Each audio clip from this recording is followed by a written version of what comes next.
Apa tak boleh pula?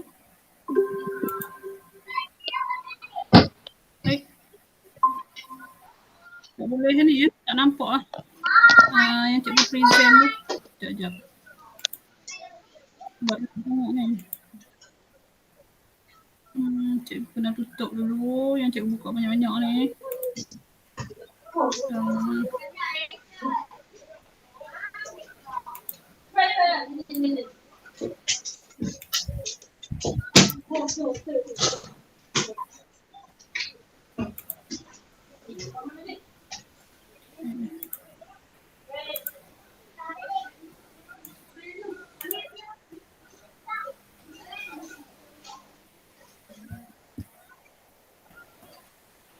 Okay, nak present Boleh nampak tak? Cikgu share. Okay, dah pukul 12, kita on je dulu. Lagi tak apa, nanti kita share saja skrin ni pada kawan-kawan. Okay, untuk kertas tugasan yang ada dekat kamu, okay, kita nak buat kertas tugasan yang keempat kan? 4 daripada 8. Dia semuanya kertas tugasan ada 8. So yang ini kertas yang keempat iaitu peralatan penyediaan kek. Betul tak kertas kamu? Okay, kertas penerangan yang ini, yang cikgu share ni. Ini pun kita dah cikgu dah terang sebelum ni. Nota pun ada setengah kamu dah salin dah. Peralatan kita ulang je sebabnya kertas tugasan hari tu cikgu tak sempat bagi. Ini baru cikgu bagi kat kamu. So kita akan buat kertas tugasan lah. Sekarang ni selesaikan untuk kertas tugasan dulu. Okay. Untuk bahagian yang ini, peralatan ni, dia masuk dalam tajuk yang kedua, prepare mise en place ni. Prepare mise en place dia ada dua, satu peralatan, satu bahan. Okay, ada dua, peralatan dan bahan. Bahan membuat kek, kamu dah belajar. Sekarang masuk pada peralatan penyediaan kek. Kalau nota, maksudnya kamu dah belajar sebenarnya. Kita cuma nak ulang kaji untuk latihan dia saja. Nak tengok kamu tahu ke tak. Okey, kita tengok soalan ya. Terus soalan yang pertama. Kenapa pemilihan peralatan dan perkakasan ni sangat penting bagi seorang lah. Maksudnya seorang tukang masak tu kenapa dia perlunya dia pilih peralatan dan perkakasan ni. Okay, A, sebab dia nak dapat resepi terbaik. B, dia pilih supaya dia lambatkan proses dia nak hidang kek. C, supaya kerja dapat dilakukan dalam kumpulan. Ataupun D, supaya kerja dapat dilaksanakan dengan sistematik. Ya? D. Okey, D, betul. D. Kerja dapat dilaksanakan dengan sistematik. Okey, soalan yang kedua. Tasha baca. Peralatan yang baik mesti mempunyai ciri-ciri berikut. Kecuali maksudnya kalau peralatan yang baik dia ada ciri-ciri yang dekat sini ni, A hingga D ni, tapi ada satu yang bukan ciri-cirinya. Okey. A, tidak licin. B, tahan hakisan.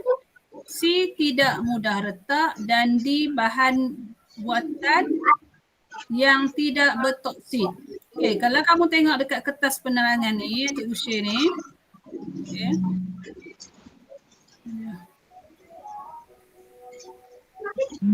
Okey, daripada sini ya.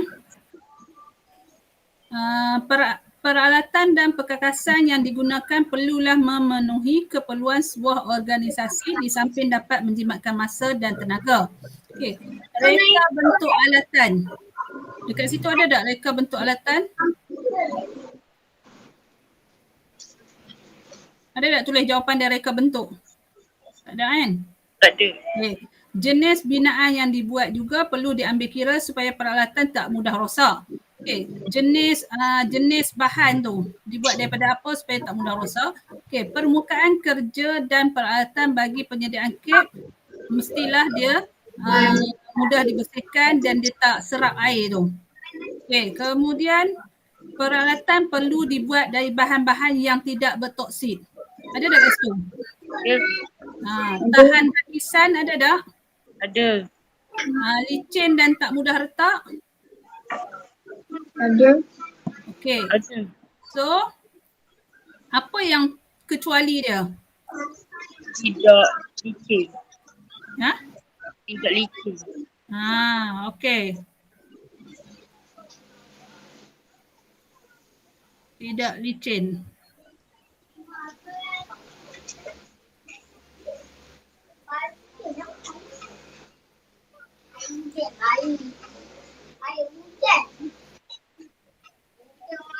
Peralatan yang baik mesti mempunyai ciri-ciri berikut.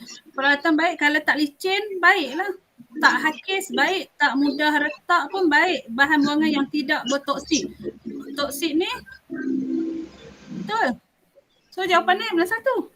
Cikgu pun confused lah. Sekejap, kita tengok nota sini.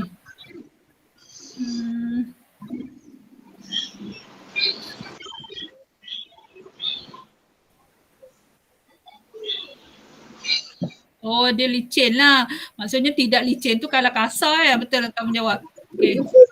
Kalau permukaan, contoh kamu beli meja. Meja tu tak licin kan. Macam mana kita nak buat kerja? Kamu nak apa? Uli doh. Tak rata permukaan tu. Sama juga dengan acuan. Kalau kita loyang, kita guna untuk buat kek. Kalau dia tak licin kan, kita punya permukaan kek tak cantik lah. Okey, betul. Jawapan dia tidak licin. Okey, soalan seterusnya. Ini gambar ni gambar apa? Okey, dia kalau kita beli mixer, dia dapat yang ni kan. Selalunya dia akan bagi yang jenis stand mixer, dia akan bagi 3 jenis bilah, mata bilah lah. Okey, yang ini apa nama jenis mata pemutar bagi rajah ni?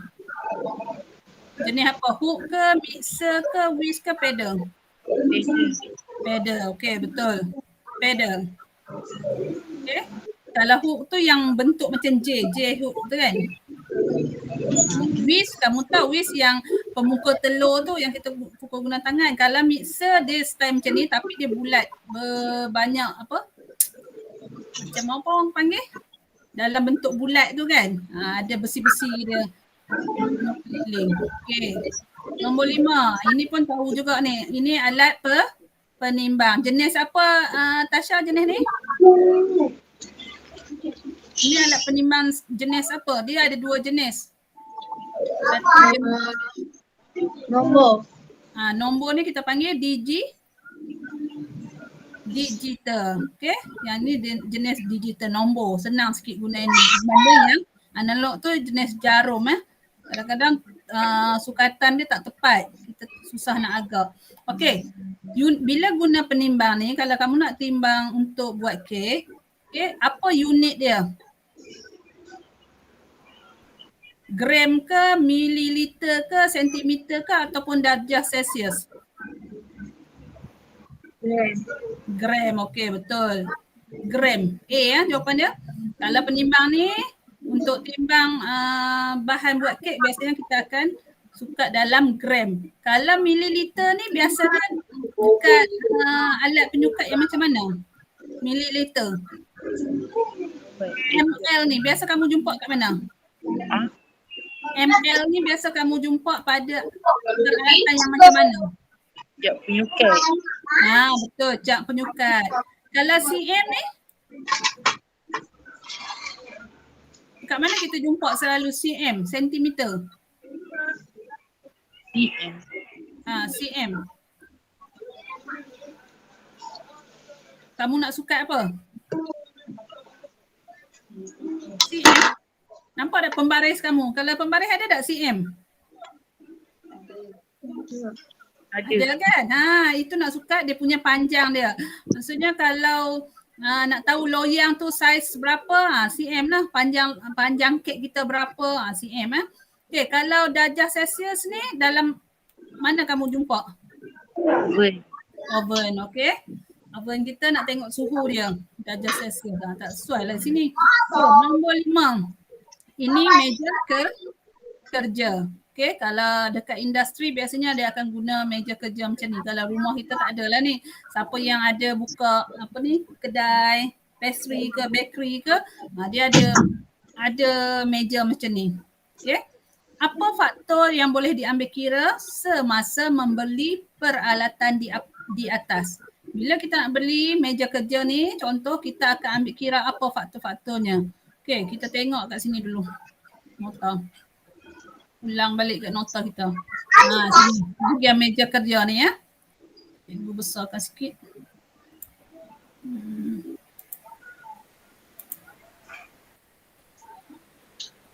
Okay. Meja kerja yang sesuai dia akan membantu kita nak sediakan produk kita dengan lebih sistematik. Saiz dan bentuk meja adalah bergantung pada ruang bilik dan keperluan. Kita tengok juga nak beli meja ni kena tengok dengan saiz bilik kita, ruang bilik tu dan juga keperluan kita. Okey, reka bentuk dan jenis bahan meja kerja perlu diambil kira sebelum membelinya.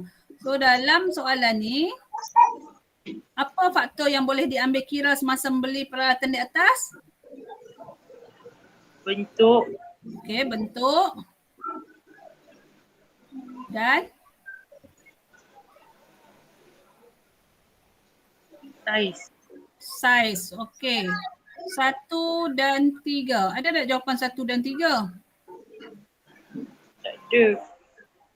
Tak ada pula dah jawapan dia. Saiz dan bentuk meja tu dia bergantung kepada ruang bilik dan juga keperluan.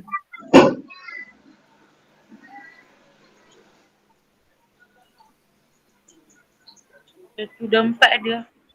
1 dan 4. Saiz dan bentuk. Reka bentuk, saiz. Betul. 1, 4 yang ada kat sini kan, dekat ciri-ciri sini. Okey, reka bentuk, jenis.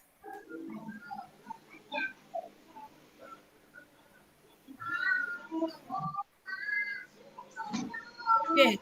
So ambil yang paling kena yang ada ciri-ciri kat situ, 1 dekat pilihan jawapan 1 dan 4.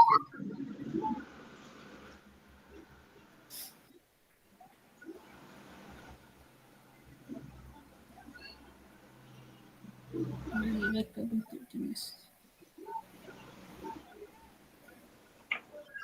Okey.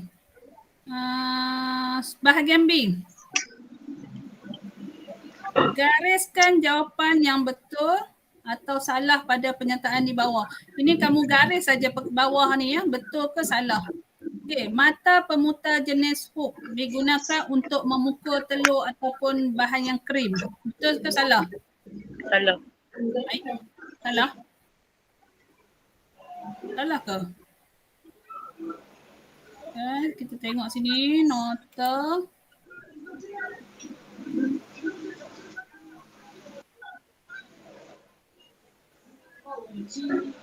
Okay.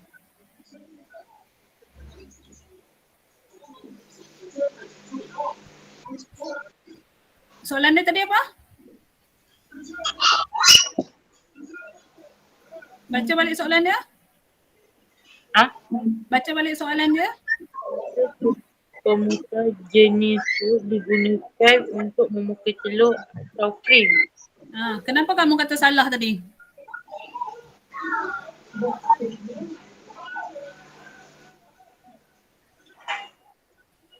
Sebab tak tahu. Tasha, betul ke salah? betul.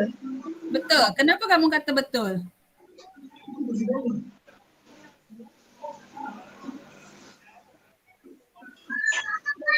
Okey, hook ni yang ini ya, yang kat sini tak ada pula gambar dia. Yang macam J tu kan, yang cikgu ajar J. Okey, biasanya kalau kat sekolah yang bentuk J tu kita buat waktu bila? Kita guna untuk apa? Dough. Untuk dough ya. Dough ni maksudnya untuk buat adunan roti. Dia macam adunan dia kentas. So soalan ni tadi, mata pemutar jenis hook ni digunakan untuk memukul telur atau krim. So jawapannya? Salah. Betul, salah. Bukan jawapan betul. Maksudnya jawapan dia salah lah. Garis bawah salah. Saja je cikgu bagi Surya dia confuse balik. Tapi dia tetap dengan penilaian dia kata salah juga. Okey, jawapan dia salah Okey, nombor 2. Gula boleh disukat menggunakan jak penyukat. Betul tak?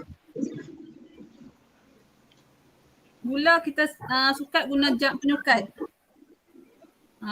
Betul ke salah tu? Salah. Buat ni tu. Salah. Biasa jak penyukat dia ml kan. Sukatan jenis cecair. Okey, salah lah jawapan dia sini. Okey. Peti sejuk digunakan untuk menyimpan bahan-bahan kering. Betul ke salah? Salah. Salah. Biasanya peti sejuk kita simpan bahan Basah. bahan basah. Bahan kering ni apa Tasha? Roti. Lagi? Kalau bahan-bahan untuk buat kek, bahan kering apa dia? Jenis kering yang tak perlu pun simpan dalam peti ais. Tepung. Tepung. Lagi? Gula. Gula. Itu bahan kering Tepung, gula, serbuk koko, semua tu tak perlu simpan dalam peti ais ataupun peti sejuk. Kalau bahan basah apa Surya? Bahan basah. Ayam, ikan. Ayam, ikan. Kalau untuk buat kek, apa dia bahan basah dalam untuk buat kek ni? Telur. Telur. Lagi? Vanila. Esen vanila. Lagi? Obelik. Obelik. Lagi? Gula kastad. Gula kastad. Gula kastad saja kamu ni. Gula caster. Kastad tu tepung. Tepung kastad. Okey. Gula kita simpan dekat luar saja. Okey, macam obelik sebenarnya boleh letak kat luar saja. Okey, tapi kalau nak tahan kamu simpan dalam peti air. Telur pun eloknya letak di luar, tapi kalau dah banyak hari memang kita akan simpan dalam peti air juga. Okey, kalau kita nak guna terus dalam 2 hari 3 hari kita boleh letak je di luar. Sebab bila buat kek memang dia nak telur dalam suhu bilik. Okey, bahan basah yang paling jelas sekali kalau untuk buat kek ni, kalau kamu nak buat hiasan. Okey, macam buah-buahan segar tu. Okey, kena simpan dalam peti sejuk lah. Ataupun krim. Kalau kita beli whipping cream, keju, semua tu kena simpan dalam peti sejuk Okey. 4. Pengisar makanan berfungsi untuk mengisar bahan menjadi halus dan mendapatkan tekstur yang licin. Betul tak? Betul. Betul, okey. Apa lagi gunanya pengisar? Mestilah nak kisar bahan kan, jadi daripada kasar tu jadi halus. Contoh gula, kamu gula pasir biasa, kita nak jadikan dia macam gula icing kan, kita boleh kisar. Okey, kemudian yang nombor 5, pengayak tepung digunakan untuk mengayak tepung dan bahan kering yang lain seperti gula icing dan serbuk koko. Betul ke salah? Betul. Betul, okey. Memang kita akan, kenapa gula icing kita perlu ayak? Kalau kita buat kerja-kerja mendekor kek. Sebab nak tengok ada semut ke tak. Satu, kita ayak sebab kita tak nak ada benda asing dalam kita punya bahan tu. Contoh semut ke kan. Satu lagi, kenapa gula icing ni kita ayak? Bila kita nak dekor kek, okay, kita buat bancuhan dia gula icing dengan krim kan. Cream well biasa cikgu guna, cikgu suruh kamu ayak dulu sebelum ni. Okay, sebab bila kita masukkan dalam nozzle, okay, krim tu dia mudah keluar. Kadang-kadang kalau tak ayak dia berketul-ketul, gula icing tu. Jadi bila kamu nak pipekan dia nanti tak cantik. Okay. Sebab tu kita ayakkan. Bahagian B. Ini padankan nama alatan dengan kegunaannya. Okay. Mangkuk adunan. Apa guna mangkuk adunan ni?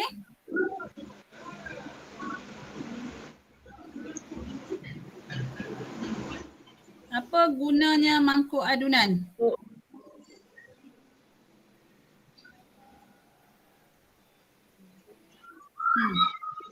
Mana satu?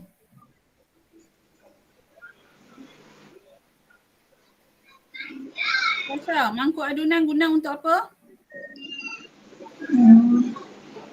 Telur. Ha? Telur. Telur? Kamu tengok yang mana? Terkejut cikgu. Yampi lah. Yambi? Okay. Mangkuk adunan kamu nak sesuaikan kegunaan dia dengan apa? Mangkuk adunan ni gunanya untuk sukat dan timbang bahan ke? Kamu nak jadikan bekas nak letak bahan-bahan sedia kek ke? Untuk kamu mangkuk ni kamu nak untuk kacau adunan ke? Ataupun mangkuk ni kamu guna untuk sejukkan kek? Yang mana satu? Letakkan bahan-bahan. Mangkuk adunan untuk bekas kita nak letak bahan-bahan kita nak sediakan kek. Okay, ini maksudnya mangkuk, cikgu sebut mangkuk adunan. Tulis kat sini mangkuk bahan ya. Okay, kita nak mangkuk ni kita nak letak bahan-bahan ya. Yang sebelum kita nak sediakan kek kita. Okay, redai kek. Redai ni gambar dia yang ini ya. Ini betul lah kan soalan dia. Okey, redai kek. Kamu tengok nota.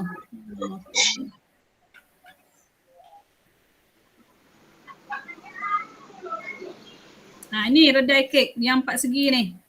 Petak-petak-petak ni. Okey, ni kita panggil redai kek. Okey, redai kek gunanya untuk apa?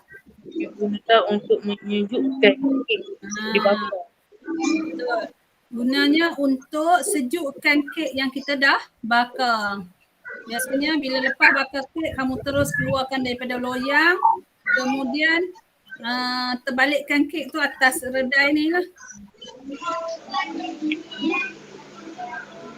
Okey, sesuaikan garis.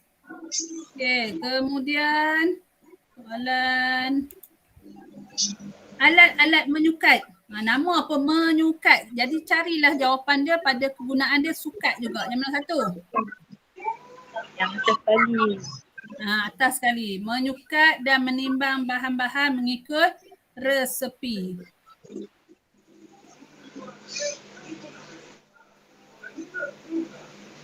Okay. Dan last spatula. Spatula untuk apa, Tasha?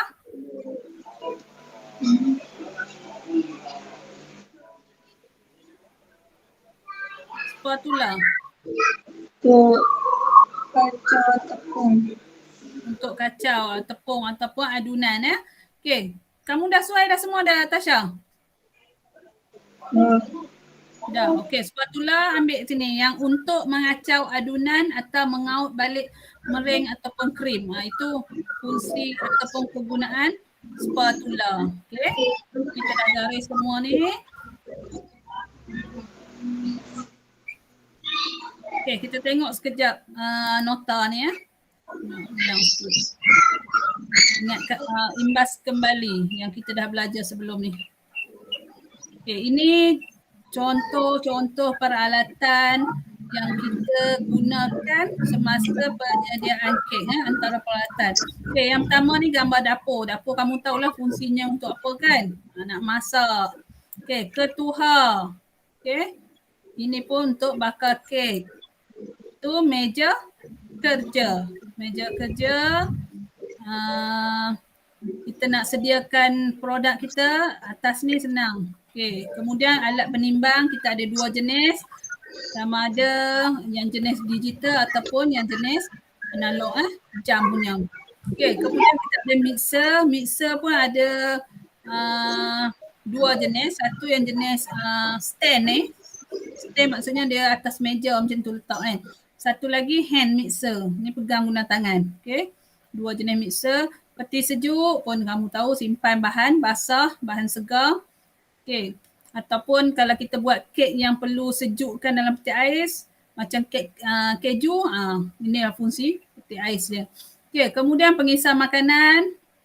Kalau kamu nak kisar buah-buahan, nak jadikan dia macam puri dia ke atau jam ke, okey, fungsi pengisar. Okey, ada juga kek yang hari tu kita buat kek pisang, cikgu cakap siapa yang tak ada mixer boleh guna pengisar je. Ada juga kek yang kita boleh buat Guna ini saja. Kek keju pun kita boleh guna mixer. Siapa yang tak ada? Guna mixer pula. Guna pengisar ni. Siapa yang tak ada mixer lah. Okay, kemudian pengukus ni cara kita nak masak kek sama ada bakar, satu lagi kaedah guna kukus. Okay. Baik, kenapa tiba ada kat sini pula? Ada dua nama kamu Ya, ayah tadi call. Oh ya ke? Okay. Kemudian sudu penyukat, cawan penyukat, ini jap penyukat. Kalau sudu, okay, sudu untuk sukat bahan dalam kuantiti yang sedikit. Nama pun sudu kan. Kalau cawan untuk sukat dalam kuantiti yang sederhana. Dia boleh jadi bahan cecair ataupun bahan kering untuk cawan. Okay, ini mangkuk adunan, pemukul telur, okay, senduk kayu, ini kenal. Ni spatula. Spatula dia ada macam ni, ada yang dalam plastik. Yang ni jenis silikon, dia ada yang jenis plastik ya. Untuk mengacau adunan, sebut dah situ. Motor ni kamu dah ada dah sebenarnya dalam buku kamu. Okay, pengayak tepung. Ini loyang, kita ada macam-macam jenis loyang. Bentuk dia, saiz dia ada banyak. Okay. Lepas tu kita ada pencucuk kek. Ataupun kek tester. Ataupun kita panggil metal skewer kan. Okay. Ada jenis besi lah. Biasa kalau kita tak ada, kita nak guna gantikan apa kalau tak ada pencucuk kek ni? Lidi. Lidi saja kita guna kat rumah Cikgu pun guna lidi je cucuk. Tengok kalau tak melekat kat lidi, maksudnya kek kita dah masak. Samalah fungsi pencucuk kek yang jenis ni. Okay, kemudian redai kek ni kita nak sejukkan kek yang dah bakar. Selain kek, maksudnya biskut pun kita biasanya kita akan sejukkan di atas macam ni, redai macam ni. Okay, dulang pembakar. Dulang dengan loyang berbeza. Dulang ni dia rendah kan.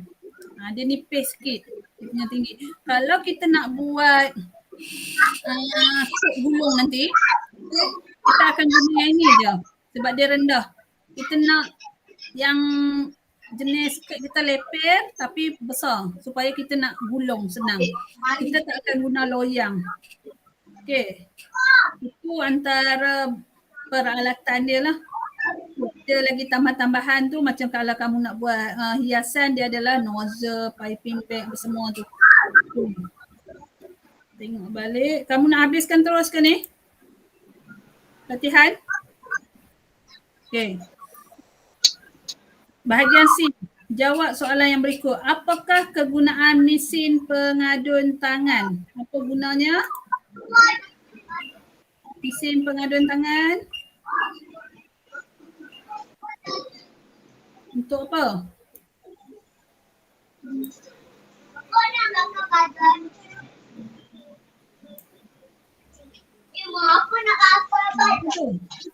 Betul. Memutar dan mengadun adunan. Itu saja tulisnya untuk fungsi mesin pengadun. Okay, untuk memukul, memutar dan mengadun adunan.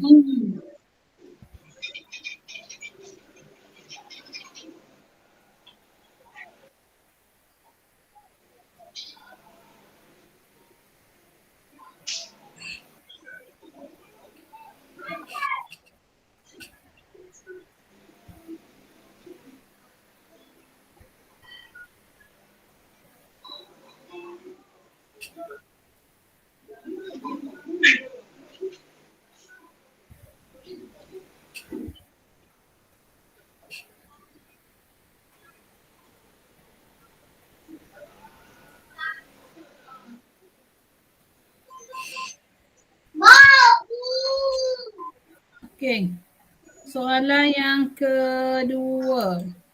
Senaraikan 3 jenis alatan yang boleh digunakan untuk menimbang dan menyukat. Tadi dah sebut dah. 3 jenis. Sebutkan dulu kat cikgu satu. Jap penyukat. Okey, jap penyukat. Tasha? Penimbang. Penimbang. Okey, betul. Tulis. Jap penyukat, penimbang. Tulis. Satu lagi kamu fikir sendiri. Satu lagi alat yang kita guna untuk menimbang dan menyukat.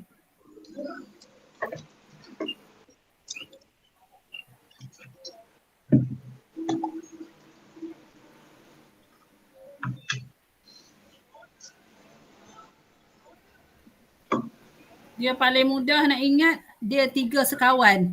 Sudu penyukat, cawan penyukat, jak penyukat. Tambahan satu lagi yang ada nombor, istilah penimbang.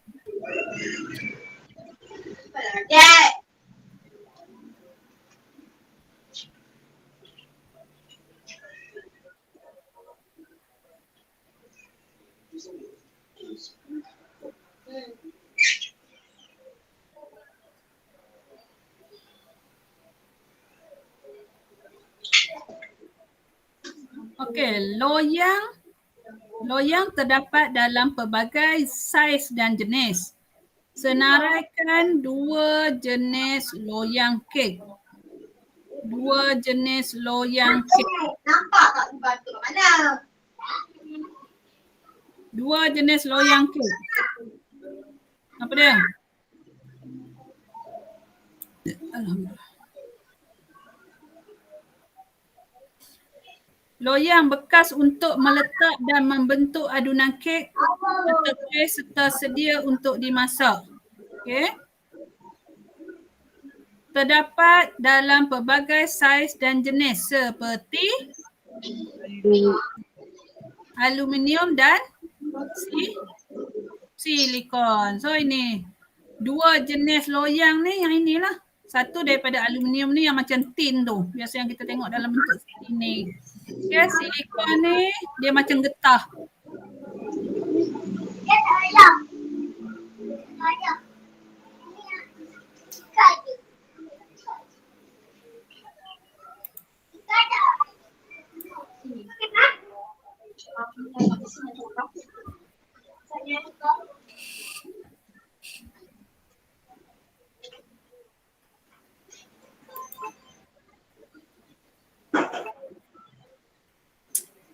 Nyatakan alat tangan yang boleh digunakan untuk memukul telur. Ini pun senang. Alat tangan, apa dia? Alat tangan yang boleh kita gunakan untuk memukul telur. Apa nama dia? Apa? Whisk, okey. Ataupun pemukul telur. Mana satu pun tulis pun boleh. Nak tulis whisk pun boleh, nak tulis pemukul telur pun boleh.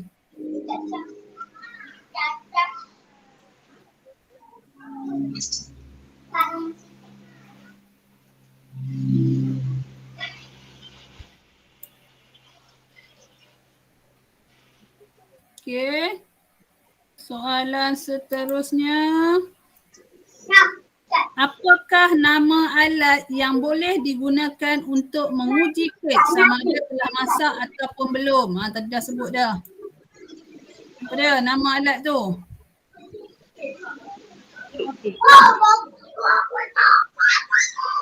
Apa nama dia? Pencucuk kek. Pencucuk kek.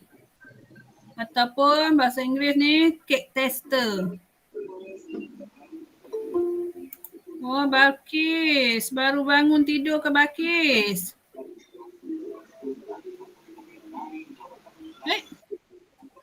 Baru masuk. Assalamualaikum Balkis. Balkis. Suara tak buka. Balkis baru bangun tidur ke? Ya. Homer janji nak buat kelas pukul 12. Kalau ikutkan kena buat awal lagi, kelas cikgu awal tapi nak minta pukul 12, cikgu bagi pukul 12. Rupanya tak bangun tidur juga lagi. Kita dah nak habis dah, nanti Balkis sambung je ikut ni buat yang ni. Kemudian nanti Balkis kena tengok balik video. Nanti cikgu akan share semula video ni ya. Okay. Sambung je terus. Buka yang kertas tugasan peralatan penyediaan kek tu. Okey. Dah Tasha dengan saya? Batu mak. Kamu tengok soalan yang last sekali Balkis. Last sekali. Dah habis dah kawan-kawan buat. Nombor 6. Tengok nombor 6 yang belakang sekali. C. Okey, apakah kegunaan alat-alat berikut? Ada 2 kat sini. Apa gunanya ketuha dan juga redai kek. Nah, apa fungsi dia lah? Maksudnya ketuha ni fungsi ni untuk apa? Tasha, Bakar. nak bakar apa? Kek. Untuk membakar kek. Okey. Itu mana? Itu mana?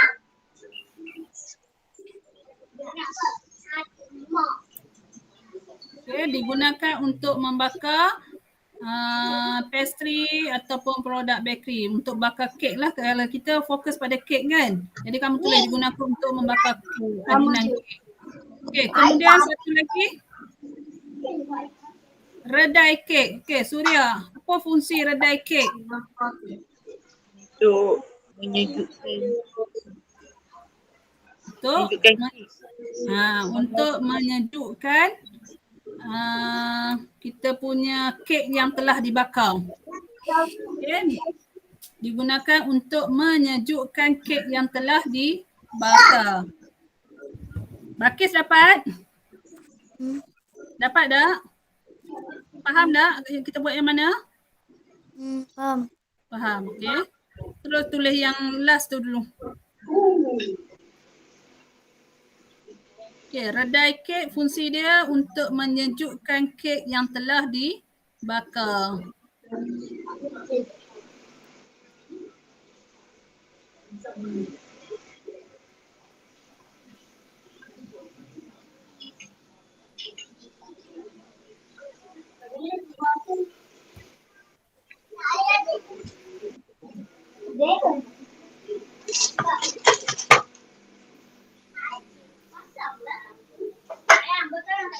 Okey, dah habis dah.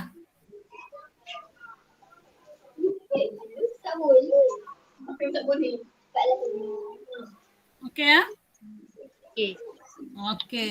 Untuk Suria dengan Tasha. Okey, Suria dengan Tasha settle untuk kertas yang ni. Bakis kalau nak sambung dengan cikgu kita buat berdua saja. Okey, Suria dengan ni boleh keluar dululah nanti. Suria dengan Tasha. Tak apalah, lama sangat nak duduk dalam ni kan. Okey, ataupun Bakis nak tengok video yang ini saja. Yang mana satu Bakis? Nak tengok video. Tengok video saja ya. Okey, kalau nak tengok video boleh tengok video. Kejap cikgu end dulu record ni supaya tak panjang sangat video dia. Tidak jenuh. Ya, cikgu stop record dulu.